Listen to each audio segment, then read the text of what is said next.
Hi weavers, welcome to my ఇంటి అమృతం. ఈరోజు గోరుమిట్టలు ఎలా తయారు చేయాలో చూద్దాం. దానికి కావాల్సింది మైదా జల్లించుకొని 2 గిన్నెలు తీసుకున్నాను. 2 గిన్నెల మైదాలోకి ఒక గిన్నెలో పావు వంతు ఉప్మా రవ్వ తీసుకుంటున్నాను. అదే బొంబాయి రవ్వ. ఇలా పావు వేసుకొని తర్వాత ఒక చిటికెడు సాల్ట్ వేస్తున్నాను.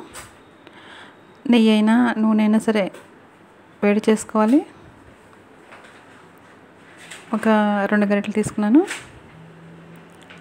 అది కూడా బాగా వేడెక్కిన తర్వాత ఈ పిండిలో వేసి కలపాలి.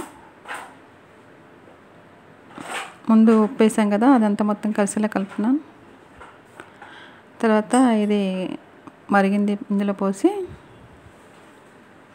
వేడిగా ఉంటుంది కదా, స్పూన్తో కలుపుతున్నాం. ఫస్ట్ కొద్దిగా ఇలా స్పూన్తో కలిపిన తర్వాత చేతితో కలుపుకోవాలి. ఇలా చేయడం వల్ల గుల్లగా వస్తాయి మనకి గోరుమిట్టలు.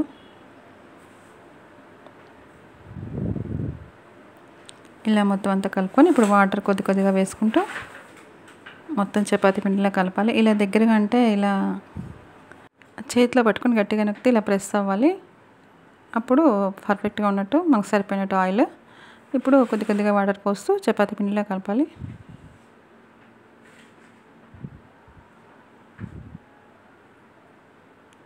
ఇలా మొత్తం అంతా కలుపుకోవాలి. కొంచెం వాటర్ వేసుకోవాలి, ఒకసారి ఎక్కువ వేయకూడదు.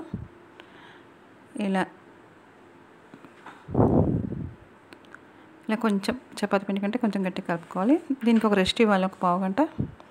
ఉప్మా రవ్వ వేసాం కదా, అది వాటర్ని పీల్చుకుంటుంది, అందుకని ఒక పావు గంట రెస్ట్ ఇచ్చిన తర్వాత ఇప్పుడు అంతా ఇలా పిండి ముద్దను ఇలా మెత్తగా మెదపాలి. తర్వాత ఇలా రోల్లా చేసుకోవాలి. రోల్లా చేసుకున్న తర్వాత కట్ చేసుకోవాలి. ఒకే సైజులో వస్తాయి మనకి ఇలా కట్ చేయడం వల్ల. ఒకే సైజు ముక్కలు కట్ చేసుకుంటూ చేస్తే కరెక్ట్గా వస్తున్నాయి. లేదంటే పిండి ముద్దలు తీసుకుంటే చిన్నది పెద్దది వస్తాయి. ఇలా అన్నీ ఒకటే సైజులో కట్ చేసుకొని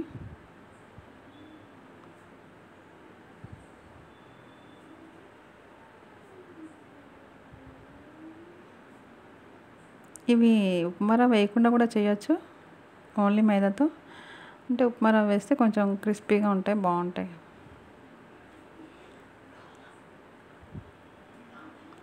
ఇలా అన్నీ కట్ చేసిన తర్వాత ఇలా పొడుగ్గా చేసుకొని గోరుతో ఇలా వేళ్ళ మధ్యన పెట్టి నొక్కాలి. నొక్కితే ఇలా రౌండ్ తిరుగుతుంది.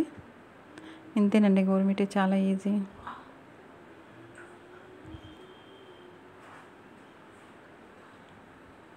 అన్నీ కూడా ఇలాగే చేసుకోవాలి.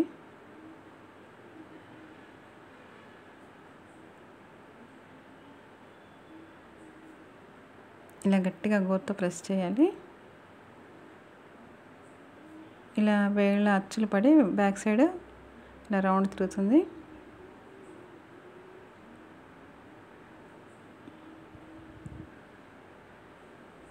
అన్నీ ఇలాగే రెడీ చేసుకొని పెట్టుకోవాలి.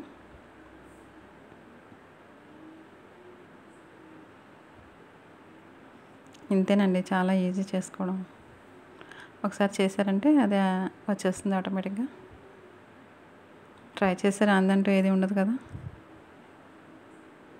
రాదు అంటే ఏది రాదు, ట్రై చేయాలి.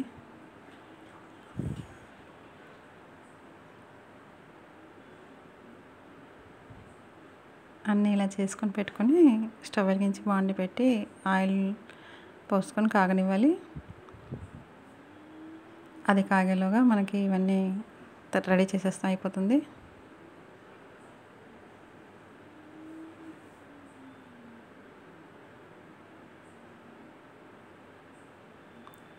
కాకపోతే ఎక్కువ తినకూడదు, మైదా కదా, ఎప్పుడన్నా ఒకసారి చేసుకోవచ్చు.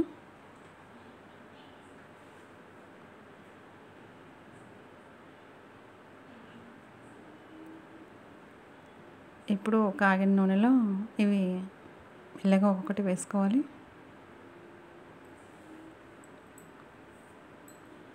వేసిన వెంటనే కలపకూడదు, హైలో కూడా పెట్టుకోకూడదు. స్టవ్ మీడియంలో పెట్టాలి. ఎందుకంటే ఇవి కొంచెం దలసరిగా ఉంటాయి కదా, లోపల వేగదు, పచ్చిగా ఉంటాయి.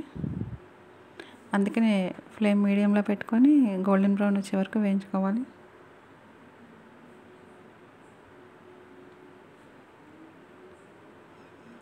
కొంచెం కాగిన తర్వాత టర్న్ చేసుకోవాలి. ఇలా మొత్తం అటు ఇటు టర్న్ చేస్తూ పూర్తిగా అన్నీ బాగా కాలేదాకా ఉంచుకోవాలి.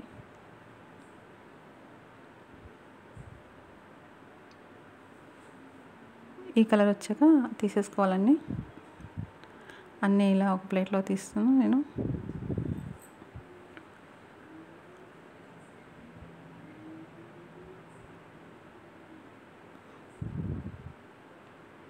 ఇలాగే మొత్తం అన్నీ వేయించుకోవాలి.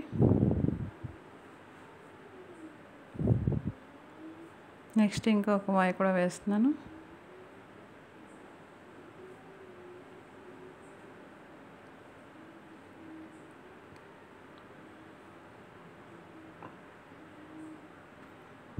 ఈ లోపల పాకం పట్టుకున్నాం. ఒక 1/2 కప్పు వాటర్ వేసి 1 కప్పు బెల్లం వేస్తున్నాను. పూర్తిగా బెల్లంతో కూడా చేయట్లేదు నేను, సగం బెల్లం సగం పంచదార వేస్తున్నాను. 1 కప్పు బెల్లం వేసి ఇది కరగనివ్వాలి. బెల్లం కరిగిన తర్వాత 1 కప్పు చక్కెర వేస్తున్నాను.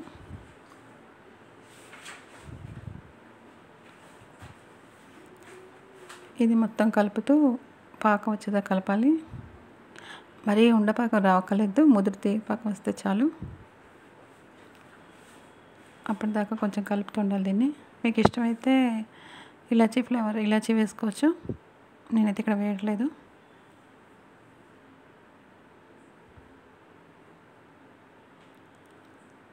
ఇది బెల్లం వేయడం వలన మంచి టేస్ట్ వస్తుంది. ఇప్పుడు అందులో వేయించిన తీసి పాకంలో వేసేసుకోవాలి. ఒక 1 మినిట్ కలుపుతూ ఉండాలి. కలిపితే మొత్తం అంతా వాటికి పడుతుంది గోరుమిటీలకి. ఇలా అటు ఇటు టర్న్ చేసిన తర్వాత తీసేసుకోవాలి. అంతేనండి, సింపుల్. సూపర్ టేస్ట్తో గోరుమిటీలు. ఇలా తీసేసిన తర్వాత డబ్బాలో నిల్వ చేసుకోవచ్చు మనం. ఎంతో టేస్టీగా చాలా బాగుంటాయి ఇవి, కరకరలాడుతూ.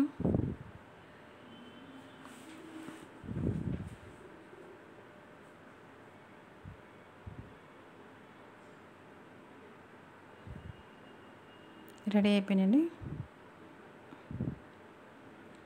మా ఇంటి అమృతంలో గోరుమిటీలు.